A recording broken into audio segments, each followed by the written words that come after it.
Welcome to the New Heights Show on Education. I'm Pamela Clark, founder and director of the New Heights Educational Group, and I'm here with David Smith, the founder of Silicon Valley High School, who has helped us get these podcasts produced and delivered to you.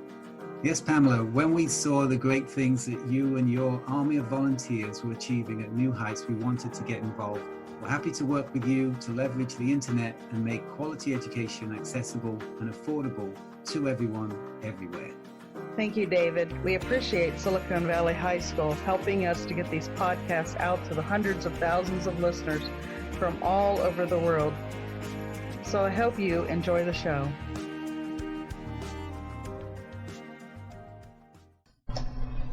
All right. Thank you for tuning into the New Heights Show on Education. And this is Freddie. And I dive into technology and cyber awareness. How's everyone doing tonight? Did you hear the latest news on Apple's FaceTime?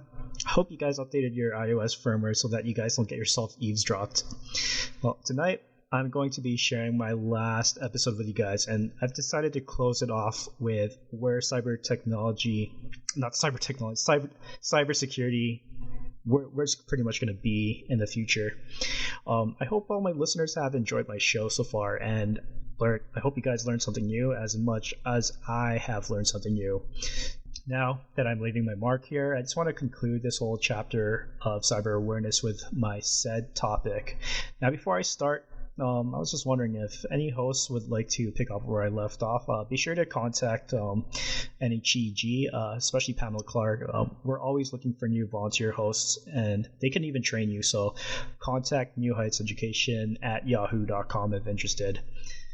If you do want to pick up where I left off, there's a ton of topics that I can give you ideas of, such as big data, blockchain, and artificial intelligence, which I'm going to be talking a little bit about shortly, and machine learning, or just anything really cutting edge that could be developed in the future. It's your choice. I leave that all up to you. Just be sure to let NHEG know, and once you get through the training process and you start broadcasting, I'll be happy to listen in. That being said, this show is affiliated with the wonderful organization NHEG, and if you would like more information about us, please visit newheightseducation.org. Now, just a reminder, I'll still be a member of the NHEG staff, as I will be assisting you with any Blackboard or core sites issues. So, you guys know the deal, 2 parts, 12 to 15 minute parts. Short break, end it at the second half. Right now, you might be struggling through your classes or even failing them. You might be worried that you may not finish high school. There might have even been a thought that you may not be smart enough. Well, the New Heights Educational Group begs to differ. We not only think you are smart enough, but with our help, you will complete your high school diploma. The New Heights Educational Group strives to improve your academic success through its tutoring services. To learn more, please visit newheightseducation.org and contact us. New Heights Educational Group, educational resources to help reach your goals. So, let's just do a quick recap of what we learned about cyber awareness these 2 months. So, what do we know about malware? Well, malware is a type of malicious software that could damage your systems, data, and open backdoors for unwanted hackers to steal information. A good example of that is just a simple computer virus. Secondly, hackers come in 3 categories: white hat, gray hat, and black hat. Fun fact, there's actually more colored hats to that, so take a look at it. There should be a ton of resources on Google. And with white hats being the good, gray hats neutral, and the bad is the black hats. Third, child cyber awareness. We have cyberbullying, predators, and explicit exposure is something that your child should be aware of. Fourth, we also have IoT. Everyone either has it in their pocket, it's their tablets, smartphones, their Amazon Alexas. Pretty much almost everyone has them now, but people still have to understand that they have to be careful and they have to secure those devices as much as possible. Fifth, we have cyber awareness in schools where computers and device policies should be in place. And we also have social engineering, how to prevent yourself from phishing and baiting, which is part of social engineering. Sixth, understanding that you are the target. And lastly, which I talked about last week, it's about the cloud and how it needs to be strictly secured as it is on the internet. If you do want to know more about those topics, just look back on the radio show page. Anyways, now that I covered those topics and pretty much discussed how you could prevent them, you could be shielded for the next years to come. Now remember, that does not mean that you're protected forever, as you do have to keep your systems and programs updated regularly. While I did say that old technology will become exploited as new technology is implemented last episode, remember, that's not totally a bad thing. You just have to remember, not all hacking exploits are bad. And a matter of fact, white hat exploits, they do make sure that things won't be exploited again. In that case, we can still use what we've learned and make our production methods better. So in a way, I do have a positive view that cybersecurity will be better. I'll be talking about a few articles that I came across that shows cyber awareness will improve in the future. So the first article I'm going to talk about is how AI and blockchain will shape the future of cybersecurity by futureofeverything.com. So first of all, what is blockchain? So it's basically a record of transactions made in cryptocurrency. So you're pretty much looking at how all the bitcoins are being maintained across several computers that are linked in a peer-to-peer network. AI, or as we know, artificial intelligence, is pretty much a computer system that is able to perform tasks that normally require human intelligence. I might butcher this guy's name, so forgive me on this. Konstantinos let's just call him Konstantinos. He's part of BT, and he states that blockchains are moving from the realm of just fueling cryptocurrencies like Bitcoin to start smart contracts, identity management, and multiple ways of proving integrity of data. They may also hold the key to defending against IoT attacks. He also states that AI would also be used to identify hacking flaws and patch them to stay ahead of malicious attackers. In contrast to BT, Avast states that cybercriminals will fully create autonomous AI-based attacks that will operate completely independently, adapt, making their own decisions on their own, and more. So in non-technical terms, Avast is pretty much going the Terminator route, where AI can adapt to whatever crime it's committing to bring more damage to systems. ET, on the other hand, brings in a more optimistic view on the whole situation. So how blockchain is going to work with IoT is that it's going to have a distributed system of record for sharing data across a network of key stakeholders, hash-based security, and verification of identity and provenance authentication. So that's one of the 2 points that Forbes mentions. So in a non-technical term, that pretty much means there would be a chain of records that would be able to record and track some kind of data to see if there were any kind of attacks being made on IoT devices. This would push software updates to patch any kind of vulnerability.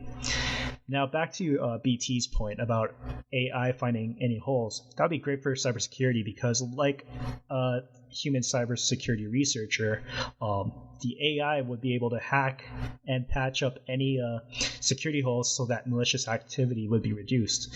So from this article, we have records of data and artificial intelligence as a way of how cybersecurity will improve in the future. So I'm going to take a break right here, and then we'll pick up where we left off.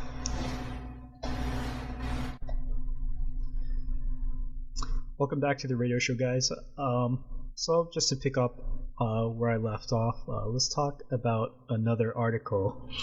So, another article that I took a look at was from Forbes.com on what will cybersecurity look like 10 years from now. So, in a nutshell, the writer puts it this way: systems will be smarter.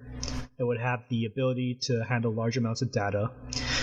Systems would keep themselves updated rapidly and can take decisions in real time that connects to shared intelligence centers that will be kept guarded.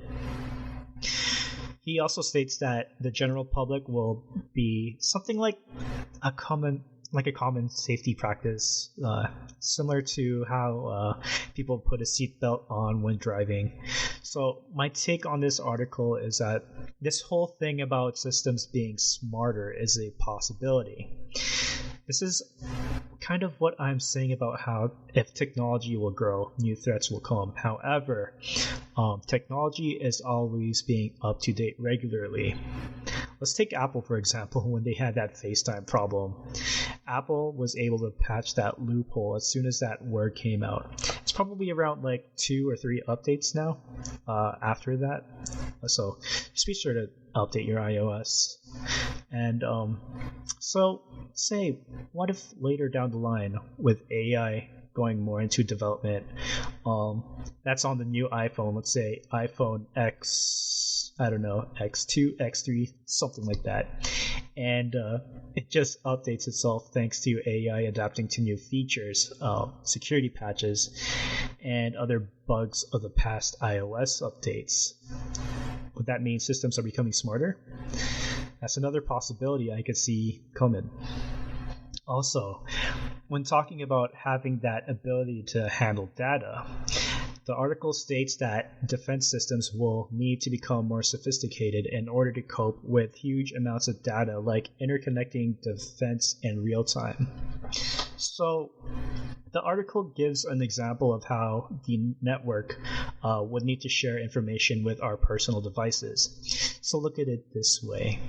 When you set up a device and it asks you to send data to improve with performance, you are sending data of any bugs or crashes that could help with development or debugging. You may think that this doesn't help.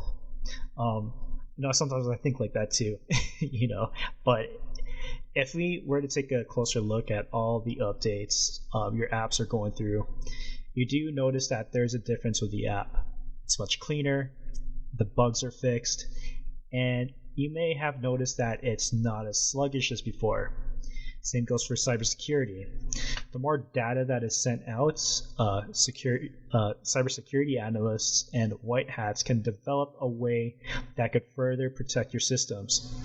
Remember, with the amounts of data that would keep flowing, it would be convenient for an AI to step in and just handle the data for human decisions to be made in the end. So if we were to look at cybersecurity from this article, we could see that there's many possibilities for your informations and systems to be shielded, as well as having that common practice of how to stay guarded. Now, here is my 2 cents. Okay. People, organizations, or groups are always going to be attacked, and that's a given. However, as more methods are being developed on how to stay protected, like they already are, I get the sense that cybersecurity will always keep improving. I know anything could change in the years to come, as predicting the future is kind of iffy, for the lack of better term. With predictions like these, it's kind of like having this cyber war against criminal hackers and white hats, because you'll have an attack and then a method to resolve an issue, and then you're going to have another attack, and then so on. It's going to be like a never-ending cycle. But remember, this isn't necessarily the end of thinking that we'll always be attacked because of this, little cyber war. Like the article on Forbes said, is going to start becoming a common safety practice of just keeping safe. So what was the thing that I mentioned in the You Are the Target episode? It was the user mindset. You have to remember that as new methods of cybersecurity will be developed over the years, users do have to do their part in not letting their tech-savvy pride just get in the way. There's a saying that doctors make the worst patients. That same thing could can be said for someone who really prides themselves on how much technology they have. While we have blockchains and AI being further developed, human error will always be a part of how cyber threats could be possible. However, in the future, I think I can safely assume that users would be able to have that sense of cyber awareness to the point where they are using future technology, programs, or apps to keep their systems safe. With the integrated AI and all the data that's being taken to make things better, we can also probably assume that we could have that AI to adapt to what's been going on and just tell the user what's safe or not. This podcast is brought to you by Silicon Valley High School, the world's fastest growing, video-based, self-paced, teacher-supported, fully accredited online school that's recommended by more than 96% of students. Take individual courses at just $95 each, or earn your high school diploma at any age. Check us out at svhs.co. So I would like to say that cybersecurity will continue to improve no matter how many issues we face in the future. That, ladies and gents, is how I'll be closing off my chapter on cyber awareness. I hope everyone has learned something as much as I have. During this whole process, I've learned things that I was even surprised about. I hope you all were too. So, for my mandatory last tech tip, which I promised myself I'd do for this last episode, let's start this up. So, Mac, PC, or Linux, what kind of computer should I get? I'm going to go straight to the answer and say why. That depends on what you plan on doing with it and what your personal preferences are. So, here's my take. I personally choose the PC. I can build it, customize it, and when parts get old, I can just switch it out instead of buying a new pre-built Dell computer.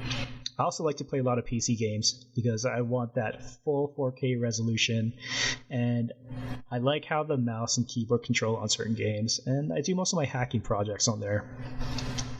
I don't do a lot of heavy video editing, music production, or any kind of graphic design that Macs are really capable of. Media production software is just flawless on the Mac, but it's just not my thing. Now, the thing with Mac is that it suffers less from malicious attacks. Notice I said less. Yes, Macs can get malware too, but it doesn't suffer from the many risks that a Windows PC does. Now, when talking about Linux, to me, that's more of an operating system for developers. Raspberry Pi's Raspbian, which is Raspberry Pi's version of Linux, it's an awesome way to get started with coding and developing apps and, doing all the robotics and stuff, making all those cool projects. Linux also kind of teaches you how to get familiar with command lines and how to just get familiarized with how development works. What's great about Linux is that it also teaches you how servers work and how servers is performing. So it gives you an idea of how networks are all laid out. Let's take Amazon Web Service, for example. They have their own version of Linux, and using that operating system when doing cloud computing, it shows you how Netflix, for example, since Netflix uses AWS, how it's running and if Netflix servers need to be fixed or not. But I love my PC, and I don't see myself switching operating systems in the future. I just love PC gaming so much that, I don't really want to keep buying an overpriced gaming console every 5 to 7 years just to play AAA games. So if it does, if my parts do get old, I could just switch out my graphics card that go cheaper than a console, and it's like I just got myself a new gaming machine. So your choice of operating systems is all personal preference. Okay, everyone, it was a pleasure doing these episodes here at NHEG, and I just want to give a huge thank you to Pamela Clark and the rest of the NHEG family for making this possible. I really had a huge blast just doing the research and just learning about things that I know are being improved on in terms of technology. And I see it as a way for me to advance in my IT career through all this research and just sharing what I learned from work. So I also want to share a comment that both of my coworkers at work told me before I close off. Two of my coworkers, one of them is our SQL Server support, and the other one is my boss, who happens to be the system administrator. And they asked me, Freddie, don't stop doing these, man. Like, why? Well, why are you stopping? So I remember, was it 2 days ago? After they listened to my radio show, we just spent a good amount of time just talking about, hackers, like Anonymous, Snowden, and Bill Gates himself when he did some hacking.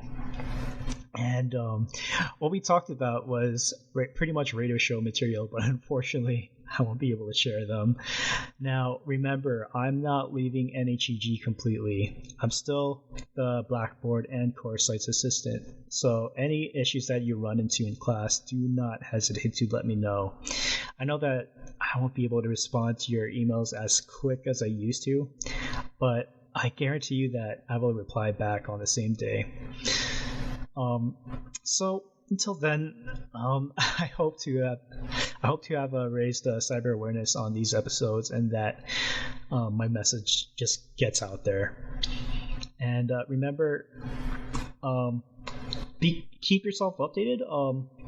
I don't know if you guys keep yourselves updated on the blogs here at NHEG, but we're expecting a few new hosts to come in, so keep out for that.